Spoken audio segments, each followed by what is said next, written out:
नमस्कार, जय श्री राम, जय वीर हनुमान। आज के इस एपिसोड नंबर 28 में हम दोहा संख्या 49 और 50 के अर्थ समझेंगे, जिसमें राम भक्त विभीषण का श्री राम राज्याभिषेक करते हैं। चलिए शुरू करते हैं। हे लंकापति, सुनो, तुम्हारे अंदर उपर्युक्त सब गुण हैं, इससे तुम मुझे अत्यंत प्रिय हो। श्री राम जी के वचन सुनकर सब वानरों के समूह कहने लगे, कृपा के समूह श्री राम जी की जय हो। प्रभु की वाणी सुनते हैं और उसे कानों के लिए अमृत जानकर विभीषण जी अघाते नहीं हैं। वे बार बार श्री राम जी के चरण कमलों को पकड़ते हैं। अपार प्रेम है हृदय में, समाता ही नहीं।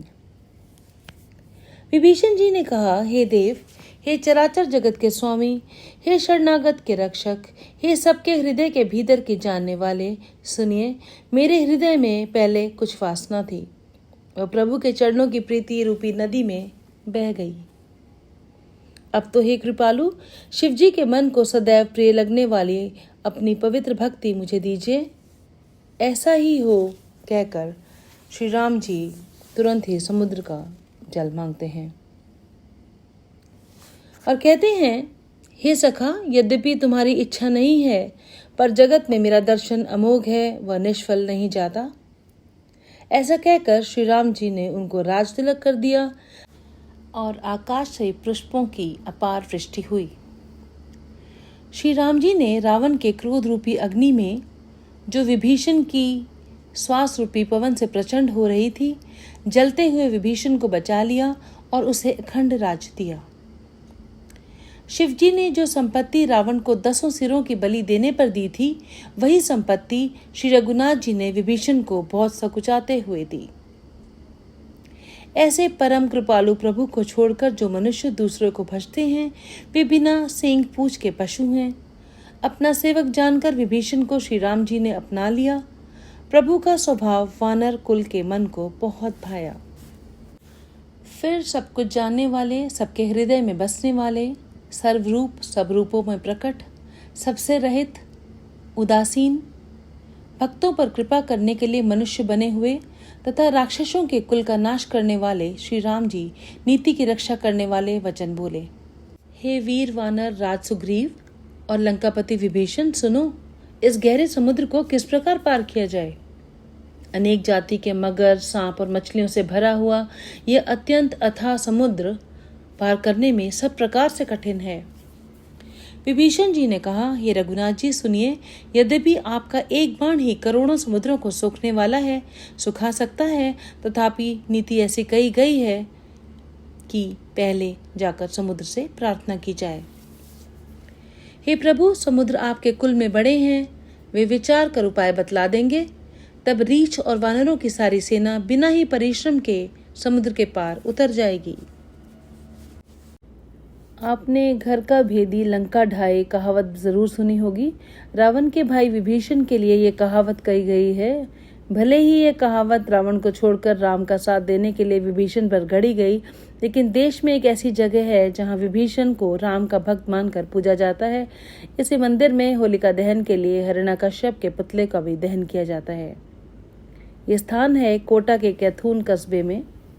देश का एकमात्र विभीषण का मंदिर है, जहां हर साल बड़ी संख्या में श्रद्धालु आते हैं। होली पर इस मंदिर की रौनक देखते ही बनती है। सुनु लंकेश सकल गुण तोरे, ताते तुम अतिशय प्रिय मोरे। राम बचन सुनि बानर जूथा, सकल कहहि जय कृपा बरूथा। सुनत विभीषण प्रभु के बानी, नहीं अघात श्रवणामृत जानी। पद अम्बुज गहि बारहि बारा, हृदय समातन प्रेम अपारा। सुनहु देव सचराचर स्वामी, प्रणत पाल उर अंतर जामी। उर कछु प्रथम बासना रही, प्रदुपद प्रीति सरित सोबही। अब कृपाल निज भगति पावनी, देहु सदा शिव मन भावनी। एवं मस्तु कही प्रभु रन धीरा, मागा तुरंत सिंधु कर नीरा। जब दिसका तब इच्छा नाही, मोर दरसु अमोघ जग माही। अस कही राम तिलक ते सारा, सुमन वृष्टि नभ भय पारा। रावण क्रोध अनल निज, श्वास समीर प्रचंड। जरत विभीषण राखेउ, दीन्हेउ राजु अखंड। जो संपत्ति शिव रावण ही, दीन दिए 10 मात। सोई संपदा विभीषण नहीं, सकुच दीन रघुनाथ। सियापति राम जय जय राम, मेरे प्रभु राम जय जय राम। सियापति राम जय जय राम। अस प्रभु छाड़ी भजई जे आना, ते नर पशु बिनु पूछ बिछाना। निज जन जानी ताहि अपनावा, प्रभु स्वभाव कपि कुल मन भावा। पुनि सर्वज्ञ सर्व उर्बासी, सर्वरूप सब रहित उदासी। बोले बचन नीति प्रतिपालक, कारण मनुज धनुज कुल घालक। सुनु कपीस लंकापति वीरा, कै विधि तरे जलधि गंभीरा। संकुल मकर उरग जस जाति, अति अगाध दुस्तर सब भांति। कह लंकेश सुनु रघुनायक, कोटि सिंधु शोषक तव सायक।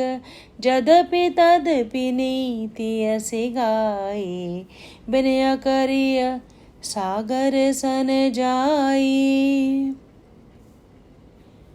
प्रभु तुम्हार कुल गुर जलधि, कई उपाय विचारी।